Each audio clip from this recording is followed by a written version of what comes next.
গত 16 বছরে এবং গণঅভ্যুত্থানে সবচেয়ে বেশি বাক স্বাধীনতা হরণের দল হিসেবে, মানবাধিকার লঙ্ঘনের দল হিসেবে বিএনপি বিশ্বাস করে এমন একটি বাংলাদেশ আমরা গড়ে তুলতে চাই, যেটি আমাদের নেতা জনাব তারেক রহমান বলেছেন, যেখানে আইনের অনুশাসন থাকবে, যেখানে বাক স্বাধীনতা থাকবে, যেখানে মানবাধিকার অবশ্যই সুরক্ষিত থাকবে। এটি যে শুধু কথার কথা না, তার প্রমাণ বাংলাদেশের ইতিহাসে বিএনপি একমাত্র রাজনৈতিক দল যার প্রতিটি সরকারের সময় আমরা সেই ট্র্যাক রেকর্ড দেখেছি। শহীদ প্রেসিডেন্ট জিয়াউর রহমান এমন একটি বাংলাদেশ পেয়েছিলেন যেখানে 4টা ছাড়া সব সংবাদপত্র বন্ধ ছিল, তিনি সেগুলো উন্মোচিত করে সে বাক স্বাধীনতা প্রতিষ্ঠা করেছিলেন। দেশনেত্রী বেগম খালেদা জিয়ার সময় সবচাইতে বেশি দেশি বিদেশি গণমাধ্যম, সংবাদপত্র এবং টেলিভিশন চ্যানেল বাংলাদেশে অপারেশন শুরু করে, যার মূল কাজ ছিল সরকারের ভিতর জবাবদিহিতা এবং স্বচ্ছতা নিশ্চিত করা।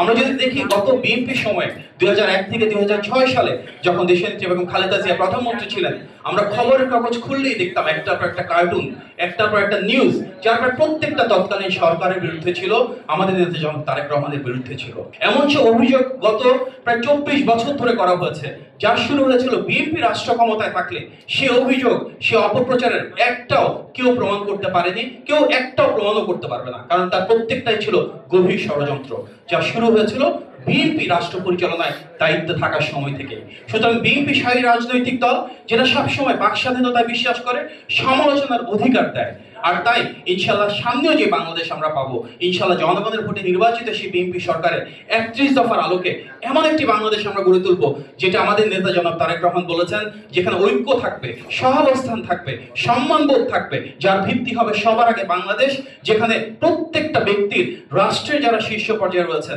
প্রধানমন্ত্রী কিংবা রাষ্ট্রযন্ত্রকে প্রশ্নবিদ্ধ করার, বাস্তবসম্মত এবং যৌক্তিক সমালোচনা করার অধিকার থাকবে। এবং সেখানে এই যে আজকে যে কবি সাহিত্যিক রয়েছেন, গুণীজনেরা রয়েছেন, ওনাদের সম্মান ও স্বীকৃতি থাকবে, রাষ্ট্র এবং সরকারের নিজ উদ্যোগে প্রেরণা যোগাবে, যেন ওনারা যার যার জায়গা থেকে দেশপ্রেমের মাধ্যমে সৃজনশীল ভূমিকা রাখতে পারেন। আজকের এই সুন্দর অনুষ্ঠানে আমাকে আমন্ত্রণ জানানোর জন্য আমি আমার দুজন শ্রদ্ধাভাজন বড় ভাই নুরুল ইসলাম মনি ভাই এবং মওদুদ আলম পাবেল ভাইকে এবং আপনাদের সবাইকে ধন্যবাদ জানিয়ে আমার বক্তব্য শেষ করছি।